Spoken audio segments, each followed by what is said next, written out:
Amazing. That's why we're so popular in the world, ladies and gentlemen. We just murdered 1 million people in the country next to Iran. We murdered another 1 million people in the other country on the other side, in Libya. We just dropped 27,000 bombs in Syria to the country just to the north. We're still occupying Afghanistan. And someone else is a bad actor? We are the terrorists. The United States is the terrorists. And you want to know how I know? Here's Wesley Clark.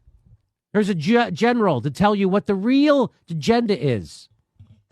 About 10 days after 9/11, I went through the Pentagon and I saw Secretary Rumsfeld and Deputy Secretary Wolfowitz. I went downstairs just to say hello to some of the people on the Joint Staff who used to work for me. And one of the generals called me and he said, "Sir, you got to come in. You got to come in and talk to me a second." I said, "Well, you're too busy." He said, "No."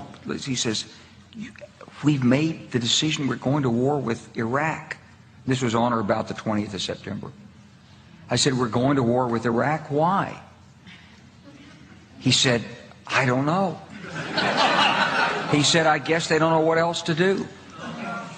So I said, "Well, did they find some information connecting Saddam to Al-Qaeda?" He said, No. He says, "There's nothing new that way. They've just made the decision to go to war with Iraq."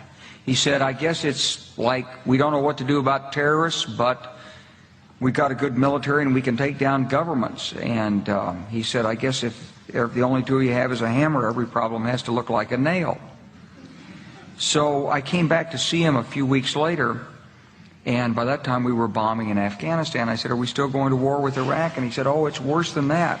He said, he reached over on his desk, he picked up a piece of paper, he said, I just got this down from upstairs," meaning the Secretary of Defense's office today, and he said, "This is a memo that describes how we're going to take out 7 countries in 5 years, starting with Iraq and then Syria, Lebanon, Libya, Somalia, Sudan, and finishing off Iran."